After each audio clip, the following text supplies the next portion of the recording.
Welcome to Watch a Toku About, where I review two ongoing tokusatsu series, Kamen Rider Zero One and Kichiru Sentai Over Soldier. This week's reviews are for episodes 7 and 30, respectively. Kamen Rider Zero, episode 7, I am a hot-blooded Humagear teacher. Humagears are supposed to operate on time with all schedules and jobs they're attending to. But why is a basketball coach training his students an hour late when he's programmed not to?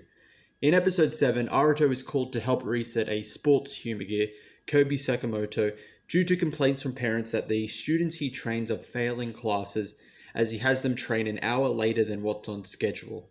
Aruto doesn't want to reset Kobe and wants to learn why he's so focused on basketball training, and at the same time, Horobi has converted a Humagear into an assassin to kill Zero One, something that garners the interest of AIM's member Yua.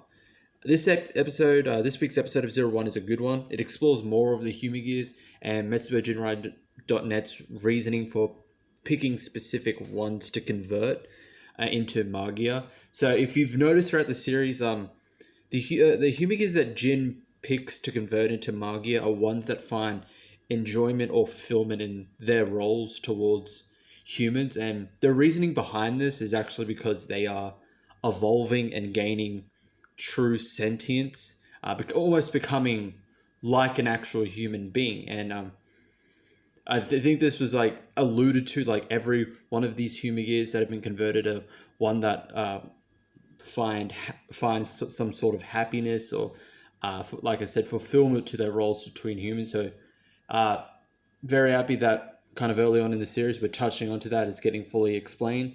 We also get to see Yua acting more on her own for this mysterious benefactor that she's working for. Much like how Horobi is gaining combat data for MetsuboJinrai.net, Yua is doing the same to test new progress keys, even giving them to Zero One to use.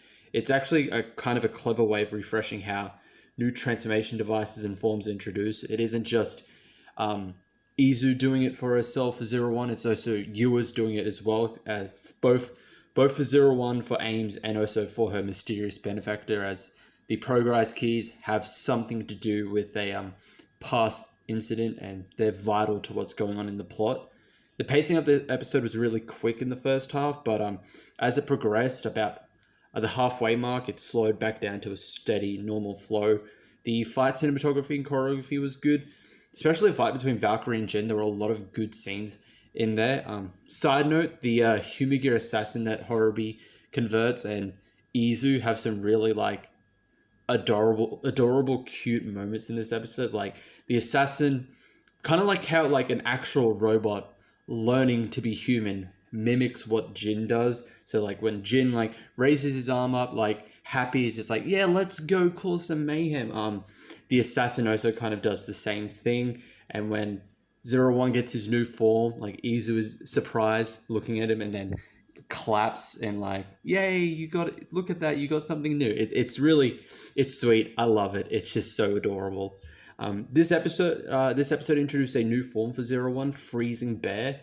I like it. I like the translucent design to the armor to reflect the fight, to reflect the ice theme of it, and the fight scenes with it were good. So overall, for episode 7, I give it a rating of 4 progress keys out of 5. A nice, simple, good episode, exploring more about the Humagears, MetsuboJinrai.net, and Yua. She's actually contributing. She's not just kind of there, so she's actually progressing her character as well. Kichiru Sentai Over Soldier episode 30, Overthrow High Spec. The identity of Gaisorg has been revealed. How and why did Nada become this armored foe? In this week's episode, Kanalo is seeking marriage advice from a wedding planner, Tomomi, who is portrayed by Nao Nagasawa, most known for her role as Nanami Hurricane Blue from Nimpu Sentai Hurrikenja. And when she mentions that most women prefer men of high spec, coincidentally, a high spec Minosaur, the Dullahan Minosaur, has appeared and the soldiers are unable to defeat it. After the shocking revelation that Nada is Gaisorg, Toa and Bamba revealed their discovery to the soldiers, but Ko believes that Nada isn't all bad and they can appeal to him. So to uncover Nada's reasoning for being Gaisorg and siding with both the soldiers and the Droidon tribe, Toa confronts him alone. This was an alright episode. It delves deeper into Nada and Gaisorg, the reasoning behind the former's use of the armor, and his reasoning for fighting for both sides. It also gives us a bit more about Tor and Bamba's former masters as well, and their connection to Gaisorg. However, the episode has to share like 3 different plot lines, 2 of which connect to each other. You have the Carnelo marriage of Minosaur and its host plot.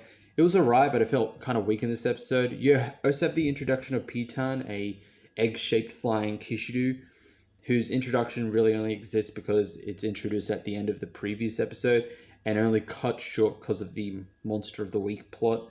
The promos and descriptions for this episode made it seem like it was going to be all about Gaisorg and Nada, and it really kind of wasn't. It was like 1/3 of this episode. Primarily 1/3 of this episode. Also, with Nada's reveal and explanation of how he got the Gaisorg armor, they try to connect it to the end of the final episode of Super Sentai Strongest Battle, where a mysterious person grabs Gaisorg's helmet after everyone leaves after his defeat. They actually do reuse the scene and reshot some to add to show that Nada was the one that picked it up.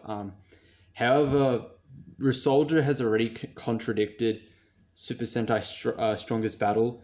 Both Toa and Bamba were in that mini-series, fought Gaisorg and were the ones to defeat him, but they didn't recognize him when Gaisorg appears to them in Ryusoulger.